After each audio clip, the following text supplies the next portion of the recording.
지금 보시는 네 가지 약속, 5대 도시 비전이 있어요. 이거 굉장히 중요한 부분이에요. 사실은 지속가능 발전을 떠나서 위기를 극복하고 아름답고 평화롭고 좋은 도시, 좋은 국가, 지구를 만들려면 이 5가지가 들어가줘야 되는 거죠. 저탄소, 자원순환 문제, 이 부분은 아마 이제 김영배 교수님이 많이 말씀을 해주실 것 같고요. 자연 기반의 도시, 그 다음에 회복력 부분도 되게 중요해요. 이제 키워드에서도 많이 다뤘는데 지금 제일 많이 쓰는 키워드 중에 하나가 지속가능 발전 목표, 뭐 지속가능 발전, 뭐 지속 가능성 이런 거 쓰지만 회복력이라는 단어를 많이 써요. 영어로는 resilience라고 하는데 그런 부분이에요. 그러니까 자연재해만이 아니라 인간이 만들어 놓은 여러 가지 과학기술로 인한 또 메가데스도 많거든요. 이런 부분들을 어떻게 사전적으로 예방적으로 대응할 것인가에 대한 부분들이 고민돼야 돼요. 중요한 것은 공정성이죠. 공정한 부분인데 물론 이거 쉽지 않은 문제인 건 다 아실 거예요. 살면서 다 아실 거예요. 어릴 때는 몰랐지만 나이 들면 들수록 세상이 많이 공평하거나 공정하지는 않다. 정의롭지만은 않다라는 걸 아실 겁니다. 이런 것들을 구현해내는 노력들을 되게 많이 하고 있고요. 그걸 SDG 목표와 연결시켜서 설명하고 있어요. 이 부분도 한번 좀 눈여겨서 보시면 될 것 같고요. 일본을 갔더니 정말 너무너무 부럽다는 얘기를 했는데 저는 나가서도 아까 초장님한테 그랬어요. 우리 빚을 내서라도 한번 일본 시찰단 가자라고 했어요. 이게 뭐 빚을 낼 일은 없고요. 저희들이 가면 되게 싸게 갈 수 있어요. 사실 청주공항에서 오사카 이런 데는 저희 8만 원에도 가고 그랬어요.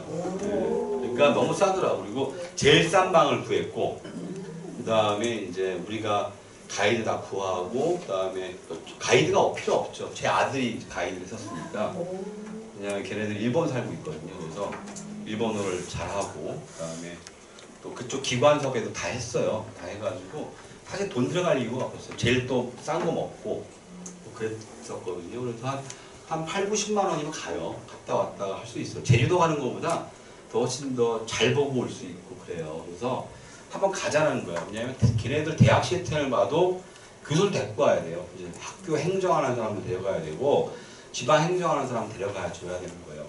일본의 지금 대학은 뭐든지 우리나라뿐만 아니라 일본 대학만이 아니라 세계적으로 타임스 고등교육이라고 여기서 지금 순위를 매기고 있어요. 그게 순위를 매기는 기준은 SDG 17개 목표를 얼마나 수행하고 있는 거예요. 나중에 한번 홈페이지 가보시면 알 거예요. 일본 대학의 홈페이지는 다 이렇게 구성되어 있어요.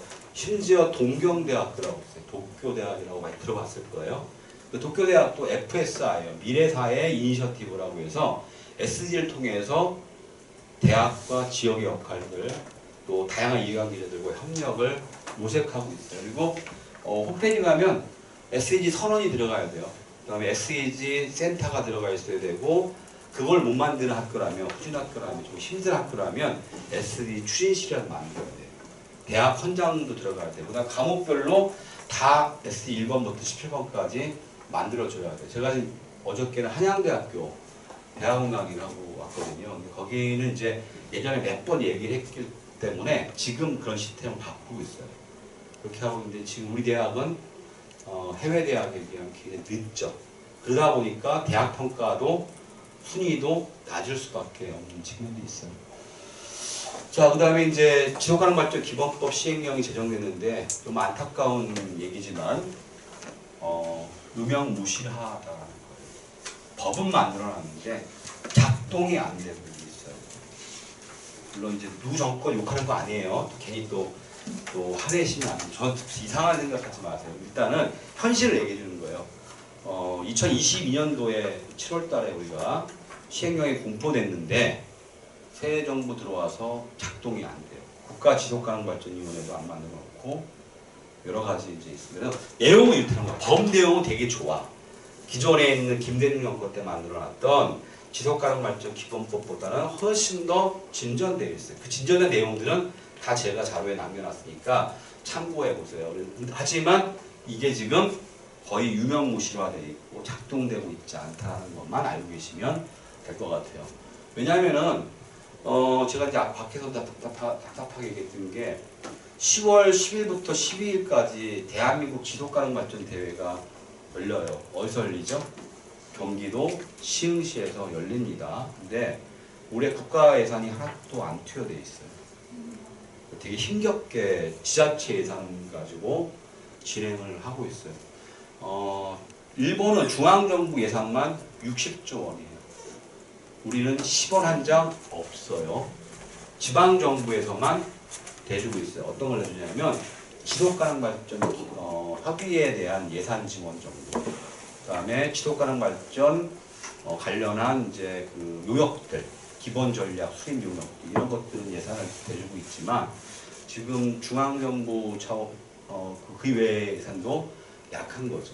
근데 이따가 이제 일본을 보시면 그래서 저는 한번 가야 된다고 생각했어요. 그래서 데려가서 현장에 직접 보여주고 정말 일본을 정말 좋아하시면 일본을 따라했으면 좋겠다라는 생각을 하는 거예요. 정말로.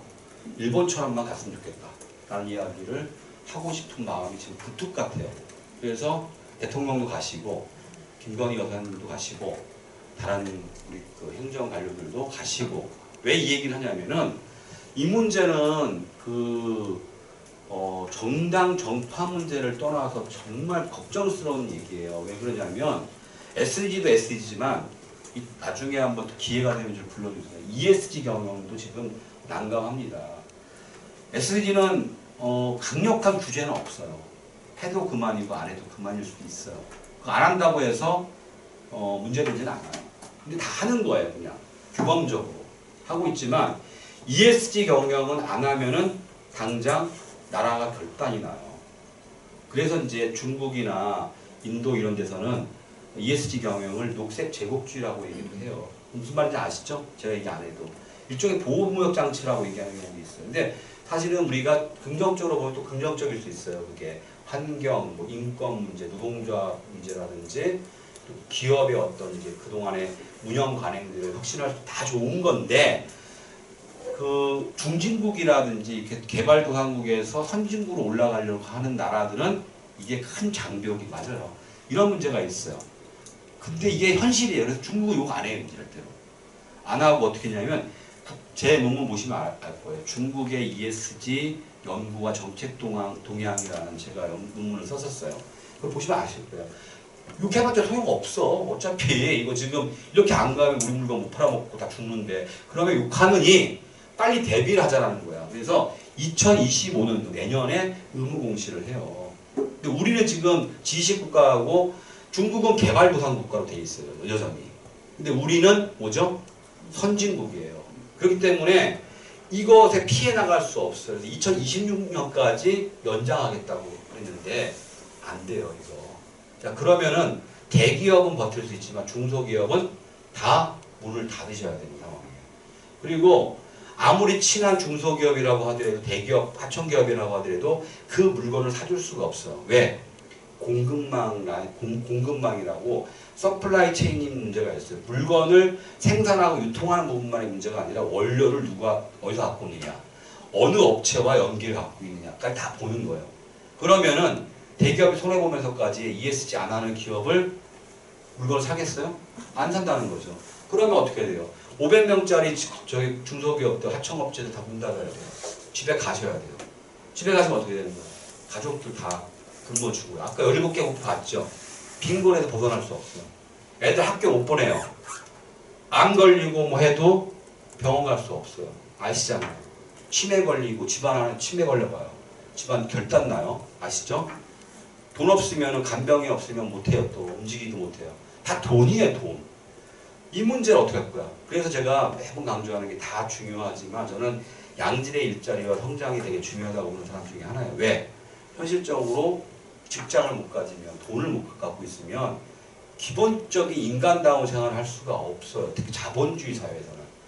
우리같이 천민자본주의 사회에서는 기본적인 생활 소득이 안 나오면은 움직일 수조차도 없어요. 여기 못 나오는 거예요. 그나마 선생님들은 그나마 의지도 있으시고 또 그나마 생활이 되니까 나오는 거지. 생활이 쪼들리면 50명 나왔던 거 20명도 못 나오고 20명 나왔던 거 5명도 못 나오는 거예요. 그게 현실이에요. 사실은. 아, 맞아요. 경제가 좋을 때 많이 모여요. 사람이. 많이 사 먹고.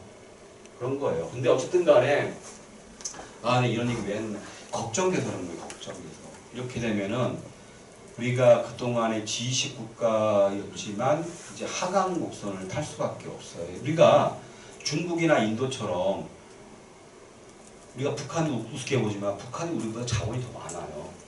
우리 천연자원이 없어요. 왜 버텼었겠어요, 그죠? 우리는 인재, 그 다음에 여러 가지 과학기술, 수출 여러 가지가 있었을 거예요 아마. 근데 이게 안 되는 경우에는 정말 가난하게 살 수밖에 없어요.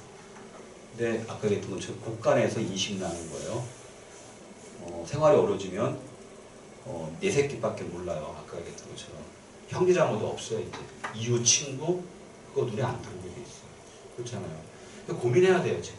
SDG, ESG를 잘 해야 돼요. 이게 지금 잘 하지 않으면 이게 사실은 우리가 도약할 수 있는 기회가 되기도 하고 우리 문제를 풀 수 있는 기회가 될 수도 있지만 또 다른 위기를 재생산하는 그런 것일 수도 있다. 족쇄가 될 수도 있다. 이런 생각도 드는 거죠. 쭉 한번 넘겨볼게요. 이제 내용들을 보세요. 어떻게 바뀌었는지는 자세히 나왔으니까 보시면서 그냥 허탈해지실 거예요. 이렇게 내용은 좋은데 이게 왜 안 되지라는 어떤 아쉬움도 있을 거예요. 자, 일본 얘기도 제가 쭉 써놨어요. 근데 이게 보면서 이게 무슨 딴 나라 얘기하느냐라고 할 거예요. 진짜 사실이에요. 제가 2020년대 이 논문을 썼을 때 사람들이 거짓말인 줄 알았어요. 옛날에 제가 왜 이거만 얘기하고 알아야지 안 그러면 큰일 나겠어요. 아니, 제가 2018년도에 중국을 갔어요. 왜 갔냐면은 지금보다 더 안정적인 직장에서 생활하는데 우물한 개구리인 거예요. 지속가능 발전이 대한민국 제일 잘한다는 거예요. 우리 연구자들이. 거짓말이죠. 나 사실 몰랐어요. 진짜인 줄 알았어 나도. 그렇게 또 얘기하고 다녔고. 그런데 실제적으로 가보니까 아니었죠. 아니었다는 거예요. 우물한 개구리였던 거예요. 일본 논문들을 보면서 중국을 또 접하면서 소개를 했는데 사람이 다 놀라는 거예요. 거짓말 치지 말라는 거예요. 지금 이게 정설이 됐어요. 이게 2020년 논문이에요 지금. 이게 지금은 이것보다 더 센 논문들이 더 많이 나와 있어요. 진짜로. 일본의 아까 SDG 추진본부 얘기했죠. 실시지침 얘기했죠. 대중이 쉽게 이해할 수 있는 SDG 액션 플랜 얘기했죠. 맞아요. 그 다음에 지방도시 문제 풀기 위해서 뭘 한다? SDG 관련해서 지방창생 SDG 사무국을 만들었어요. 그리고 매년 30개의 도시를 모델 미래도시를 선정하고 지원을 해줘요. 그 다음 10개 도시를 모델 사업으로 삼고 있어요. 사실이에요. 각 부서별로 내각이 이걸 하는 거예요. 각 부서별로. SDG. 얘네들은 ESG 경영이란 말도 안 써요. 한번 보세요. 일본 홈페이지 들어가서 도서 보세요. ESG 경영이 거의 안 나와요. 책을 대부분 뭐냐면 투자의 개념은 나오고 대부분 SDG 경영이에요. 일본 경단녀도 SDG 경영이라고 쓸 정도예요. 아무튼 이런 식으로 하고 있어요. 자, 그 다음에 이 내용들 어떤 실시지침들의 주된 내용이 무엇인가 보여주는 거고요. 그 다음에 지금 이제 보시는 거는 SDG 미래도시를 이렇게 선정해서 하고 있다는 거죠. 그리고 다음 장들은 대학 SDG가 어떻게 진행되고 있는가 이런 내용들이 쭉 나와 있어요. 그 사람은 지금 아까 얘기했던 홈페이지 이제 보여드렸죠. 이게 홈페이지예요. 얘네들 건물도 SDG로 다 정리해놨어요. 이쪽에 지하철 로고처럼 대학 건물들 그려놓고 이루고 있습니다. 그 다음에 모든 과목들을 SDG 몇 번 목표와 연결시켜 놓고 진행이 뭐 논문 이런 거 하고 나머지는 진행되고 있는 상황들에 대한 각각 학교에 대한 상황들 제가 그것도 논문을 정리해 놓는데 보시면 될 것 같고 마을버스 그 다음에 이제 한큐전철이라든지 이거는 이제 기업들이 하는 SDG 실천인 거예요. 철도회사들이 하고 있는 뭐 등등등등 이런 내용들을 쭉 정리해놨어요. 나중에 한번 기회가 되시면 한번 보고 왔으면 좋겠습니다. 자, 1번 사례를 보면서 정리하겠습니다. SDG가 잘 되기 위해서 뭐가 필요한 것인가에 대해서 내가 매번 고민해봤어요. 근데 제 생각이 맞았어요. 그래서 SDG나 뭐 ESG가 잘 되기 위해서는 최소한 5가지 요건이 필요해요. 첫 번째 뭐냐면 글로벌 레짐이에요. 유엔이 있었으니까 SDG가 나왔겠죠. 유엔이 또 합의해가지고 뭐 파리 협정이라든지 뭐 기후변화 협약이라든지 이런 거 만들어내잖아요. 그리고 뭐 ESG를 또 태동시키게 만들고 이러니까 강제가 되니까 하고 싶지 않아도 하게 되는 효과들이 있는 거예요. 이게 이제 첫 번째고 핵심적인 건 내적인 문제겠죠. 내적인 부분에서 혁신적인 정부, 혁신적인 지방정부 리더의 전략이 굉장히 중요해요. 두 번째, 시민사회의 이니셔티브예요. 우리 사회가 지금 이게 안 되는 이유 중에 하나는 뭐냐면 그만큼 시민사회가 성숙해지지 않았기 때문에 그럴 수도 있는 거예요. 깨어있는 시민들이 부족하기 때문에 그럴 수도 있는 거예요. 민도를 반영할 수도 있는 거예요. 그런 놈들 막 찍어주니까. 그런 놈들이 또 국회 가서 법을 만들고 그런 놈들이 권력을 휘두르니까 할 수 있어요. 그래서 중요한 것은 시민사회를 어떻게 성숙할 것인가, 하게 할 것인가에 대한 문제, 시민사회가 이걸 어떻게 주도할 것인가에 대한 문제가 있어요. 세 번째는 다양한 이해관계자들 간의 연기가 되게 중요하다. 협동이 중요하다. 마지막으로 제도화예요. 정권이 바뀌든 혹은 시장님이 바뀌든 이게 계속 유지될 수 있게끔 지속 가능성을 담보하는 것은 결국은 제도의 문제일 수 있다. 사람은 못 믿어도 제도는 유지될 수가 있어요. 한번 만들어진 제도는 다시 원점으로 돌리기가 어려운 측면이 있죠. 그렇죠. 우리 보고 다시 대통령 선거를 체육관에서 5,000명이 모아서 하자고 하면 하겠어요? 안 해요. 우리는 이미 그 맛을 봤잖아요. 우리가 직접 투표하는 거.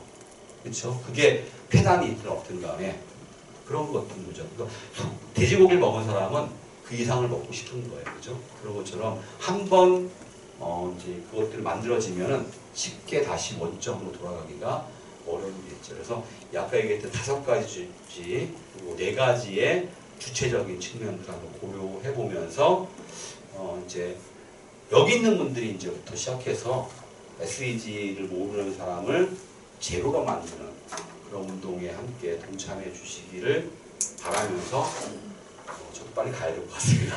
네, 마치도록 하겠습니다. 네.